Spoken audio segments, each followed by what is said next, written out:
Hey nobodies, it's me here once again, here with my co-host Mr. Nobody. Today I'm going to be talking about a game show that pisses me off way more than it probably should. Wheel of Fortune. I can't stand Wheel of Fortune. I don't understand the appeal. So the reason why I decided to make a rant about Wheel of Fortune is because the other day I was kind of bored and I sat down and actually watched an episode of Wheel of Fortune. Like, I wasn't drunk or anything. Nobody held me at gunpoint and forced me to watch Wheel of Fortune. And ordinarily those would be the only scenarios that would actually get me to want to watch Wheel of Fortune. No, I sat there and willingly watched an episode of Wheel of Fortune.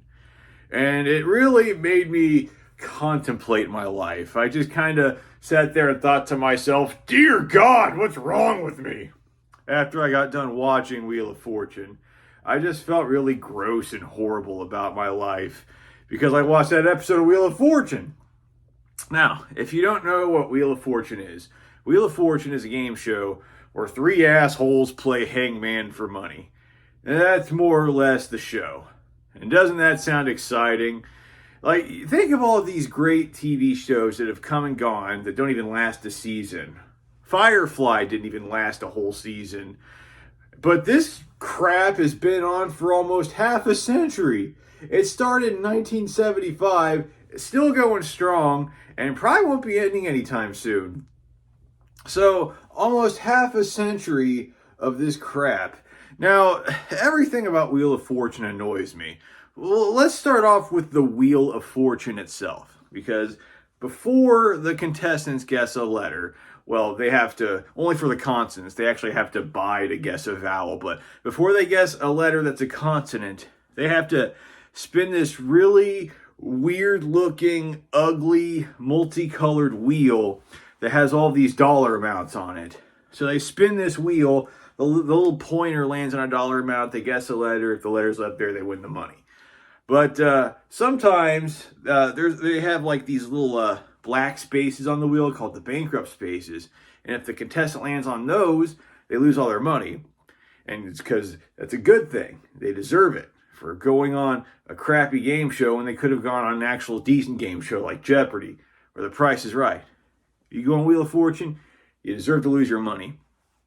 So the wheel itself is annoying, and not even to mention the fact that it's just a wannabe version of the Showcase Showdown wheel on The Price is Right. I mean, when it comes to oversized game show wheels, the Showcase Showdown wheel trumps the Wheel of Fortune wheel any day. But let's talk about the title of the show, Wheel of Fortune. I mean, the show's called Wheel of Fortune, right? So you'd think like the contestants would be winning like hundreds of thousands or millions of dollars. But no, the contestants usually only win like $30,000 or $40,000.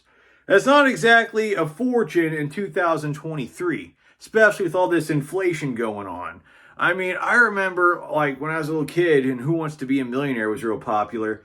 They would give away $32,000 as a cheap consolation prize. I remember when I was a kid, we'd watch Who Wants to Be a Millionaire. Like, the contestant would lose, and Regis would be like, "Ugh, you lost. Take your $32K and piss off. Your little pissant $32K." Because it was a consolation prize on Who Wants to Be a Millionaire. But on Wheel of Fortune, more often than not, it's the grand prize. And so on Wheel of Fortune, about 15 years ago or so, they added this thing where you could win $1 million. But, I mean, the odds of anybody actually winning that $1 million is pretty much slim to none. I think only like 2 people have won it because you got to land on the $1 million space, and then, like, you got to solve the puzzle, and then, you got to do the alphabet backwards, and then you got to stand on one leg and recite the first 20 numbers in pi. It's ridiculous. You got to jump through all these hoops and all these Cheerios to win this $1 million, and it's not even worth it at the end of the day. They just make it impossible.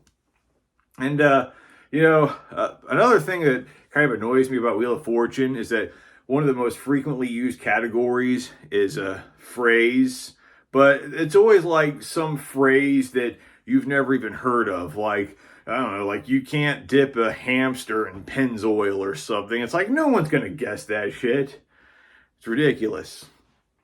Now, let's talk about the hosts of Wheel of Fortune, Pat Sajak and Vanna White. Let's start with Vanna White, because they don't even need Vanna White. You know, she touches the panel on the puzzle board to display the letters, but they don't need her on there. You know, she's like 66 years old, and they got her on stage dressed up like a high-end escort, just standing there doing nothing except touching panels on a wall, and she makes more money in a year than any regular person is going to see in their lifetime. And they don't even need her. I mean, the only thing that's white about Vanna White are her pubes.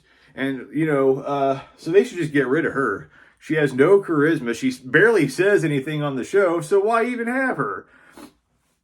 And then you got Pat Sajak, who, you know, is clearly phoning it in and doesn't want to be there. And he's constantly getting canceled for making inappropriate jokes. And it's like, dude, lighten up a bit. You're in your late 70s and you got a regular TV gig watching a bunch of assholes play hangman.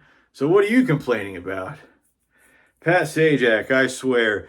And, you know, I mean, if I were his age, I would be grateful to have a cushy Wheel of Fortune gig. So he should be happy, because with AI taking off, they'll probably have like some robot host in the near future or something. I don't know. But, yeah, Wheel of Fortune. Not a big fan of the show. I think it stinks. I think Jeopardy and, you know, Who Wants to Be a Millionaire, Price is Right, all those shows, way better than Wheel of Fortune. And they also have this thing called the Wheel Watchers Club. Like, I don't know if they still have it, but I know, like, they used to have this thing called the Wheel Watchers Club. What's that all about? I mean, are they like the Freemasons of game show fans? I don't like the sound of that, the Wheel Watchers Club. It just sounds nefarious. And, yeah. Oh, another thing that always kind of like weirded me out about Wheel of Fortune is that like mostly like really, really old people watch Wheel of Fortune. Like people in their 80s and 90s. Because you see with me, you know, if you're at that age, your 90s, you probably don't have too many years left in front of you, if you even have years. So it's like, you know, if you're living on borrowed time, you think you wouldn't waste it watching Wheel of Fortune of all things. And maybe that's why Pat Sajak is such a douchebag. Because when you think about all these super old people who watch Wheel of Fortune, like imagine how many people have died watching Wheel of Fortune. Like imagine how many people have died looking at Pat Sajak. I mean, when you think about it, Pat Sajak, he's like the closest thing we have to an actual Grim Reaper. Because, you know, thousands of people have had to, you know, have seen this face as they died. So maybe that's why Pat Sajak has such a shitty attitude, because it's like he knows that, you know, thousands of random people he's never met before have died while looking at him. I mean, that would be kind of unnerving. That would make me feel a bit uncomfortable. So I guess I could see where he's coming from.